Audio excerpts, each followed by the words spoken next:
ভারতের পশ্চিমবঙ্গ রাজ্যে ক্ষমতা হারানোর ঠিক 1 মাস পর প্রথম কোনো বড় রাজনৈতিক কর্মসূচিতে অংশ নিয়ে এক মহাবিস্ফোরণ ঘটালেন তৃণমূল কংগ্রেস নেত্রী মমতা বন্দ্যোপাধ্যায়। আর তার এই একটি মন্তব্যই এখন তোলপাড় দুই বাংলার রাজনীতি। সরাসরি ভারতের কেন্দ্রীয় স্বরাষ্ট্রমন্ত্রী অমিত শাহকে নিশানা করে মমতা দাবি করেছেন বাংলাদেশের ইনকিলাব মঞ্চের মুখপাত্র শরীফ ওসমান হাদি হত্যার পেছনে ভারতের শীর্ষ মহলের সম্পৃক্ততা রয়েছে। তিনি স্পষ্ট ভাষায় বলেছেন, আমি সব জানি, মুখ খুললে বাংলাদেশ উত্তাল হয়ে যাবে। কি ঘটেছিল সেই ধর্ণা মঞ্চে, কেনই বা অমিত শাহ তাকে ফোন করেছিলেন, আজ সবটা জানাবো এই ভিডিওতে।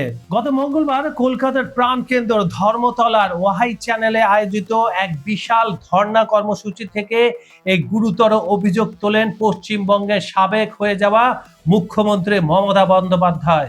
তিনি দাবি করেন, বাংলাদেশের শরীফ ওসমান হাদি হত্যাকাণ্ডের পর মূল আসামিরা মেঘালয় সীমান্ত পার হয়ে পশ্চিমবঙ্গে চলে আসে। এরপর পশ্চিমবঙ্গের এসটিএফ বা স্পেশাল টাস্ক ফোর্স অত্যন্ত তৎপরতার সাথে সেই খুনিদের গ্রেফতার করে। কিন্তু এরপরেই নাকি পর্দার আড়াল থেকে শুরু হয় মূল খেলা। মমতা বন্দ্যোপাধ্যায়ের বক্তব্য অনুযায়ী এই গ্রেফতারের খবর পাওয়ার পরপরই খোদ ভারতের কেন্দ্রীয় স্বরাষ্ট্রমন্ত্রী অমিত শাহ তাকে সরাসরি ফোন করেন। জনসম্মুখে অমিত শাহের সেই অনুরোধের কথা ফাঁস করে মমতা বলেন, স্বরাষ্ট্রমন্ত্রী বললেন, আপনি পশ্চিমবঙ্গের পুলিশকে একটু বলে দেন এই কথাটা যেন বাইরে না যায়, এটি দেশের জন্য। মমতা যখন মঞ্চে এই কথাগুলো বলছিলেন, তখন সামনে থাকা হাজার হাজার তৃণমূল কর্মী সমর্থক চিৎকার করে সেই খুনি বা পরিকল্পনাকারীর নাম প্রকাশ করার জন্য স্লোগান দিতে থাকেন। কিন্তু তৃণমূল সুপ্রিমো সেই নাম গোপনই রাখেন। তিনি বলেন, দেশের স্বার্থে এবং ভদ্রতা বজায় রেখে তিনি নাম বলবেন না, কারণ নাম বললে বাংলাদেশের মানুষ উত্তাল হয়ে যাবে, যা তিনি কখনোই চান না। তবে সরাসরি অমিত শাহের দিকে প্রশ্ন ছুড়ে দিয়ে সাবেক এই মুখ্যমন্ত্রী বলেন, কাকে দিয়ে খুন করিয়েছিলেন, কার কার নাম বেরিয়েছিল, আজ সরকার পরিবর্তন হলেও আমি তো সবটাই জানি। আমার হৃদয়টা একটা কথার ভান্ডার, তথ্য ভান্ডার, সত্য ভান্ডার। মমতা বন্দ্যোপাধ্যায়ের এই মন্তব্য যেমন আন্তর্জাতিক মহলে আলোড়ন তৈরি করেছে, তেমনি এই ধর্ণা মঞ্চের আরেকটি চিত্র ভারতের অভ্যন্তরীণ রাজনীতিতে জন্ম দিয়েছে নতুন আলোচনার। পশ্চিমবঙ্গে সদ্য সমাপ্ত বিধানসভা নির্বাচনে বড়সড় ধাক্কা খেয়েছে তৃণমূল কংগ্রেস। তারা মাত্র ৮০টি আসনে জয় পেয়েছে। আর নির্বাচন শেষ হতেই দলের ভিতরে শুরু হয়েছে তীব্র ভাঙন আর বিদ্রোহ। শৃঙ্খলা ভঙ্গের অভিযোগে গত সোমবারে 2 জনকে বহিষ্কার করেছে দলটি। বর্তমানে দলটির বাকি ৭৮ জন বিধায়কের মধ্যে প্রায় ৬০ জনই এখন বিদ্রোহী হিসাবে চিহ্নিত।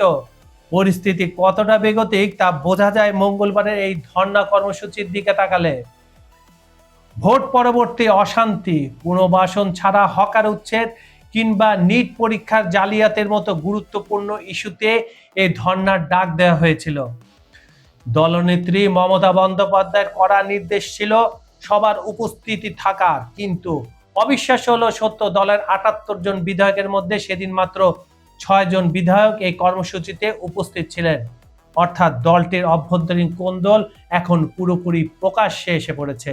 একদিকে পশ্চিমবঙ্গে ক্ষমতা হারানোর পর দলের ভেতরে চরম নেতৃত্ব সংকট ও বিধায়কদের বিদ্রোহ, আর অন্যদিকে বাংলাদেশের একটি হত্যাকাণ্ডকে কেন্দ্র করে ভারতের কেন্দ্রীয় সরকারের বিরুদ্ধে মমতার এই বিস্ফোরক ও গুরুতর অভিযোগ।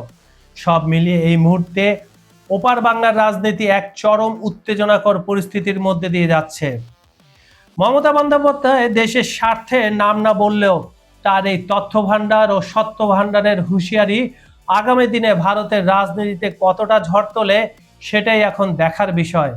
আর এই অভিযোগের জবাবে ভারতের কেন্দ্রীয় সরকার বা বিজেপি কি প্রতিক্রিয়া জানায়, সেদিকেও নজর থাকবে সবার। এই পুরো বিষয়টি নিয়ে আপনার কি মতামত? মমতা বন্দ্যোপাধ্যায়ের এই মন্তব্য কি সত্যি রাজনৈতিক অঙ্গনে নতুন কোনো সমীকরণ তৈরি করবে? কমেন্ট করে আমাদের জানান। ভিডিওটি ভালো লাগলে লাইক ও শেয়ার করতে ভুলবেন না। অনুষ্ঠানটি আপনারা পৃথিবীর কোন প্রান্ত থেকে দেখছেন কমেন্টে জানান। Bangladesh, Europe, Ukraine, Brazil, Argentina, Africa, সৌদি আরব, কুয়েত, দুবাই, মধ্যপ্রাচ্য, যেখান থেকে দেখুন না কেন, আমরা আপনার মতামত শুনতে চাই। সাবস্ক্রাইব করুন চ্যানেলটি, কারণ আন্তর্জাতিক রাজনীতির আপডেট শুধু এখানেই পাবেন। বিজ্ঞাপন ও প্রমোশনের জন্য ডেসক্রিপশনে দেওয়া নাম্বারে যোগাযোগ করতে পারেন। আজ এই পর্যন্তই, দেখা হবে পরের ভিডিওতে নতুন কোনো ইস্যু নিয়ে। ভালো থাকুন, নিরাপদে থাকুন। ধন্যবাদ সবাইকে।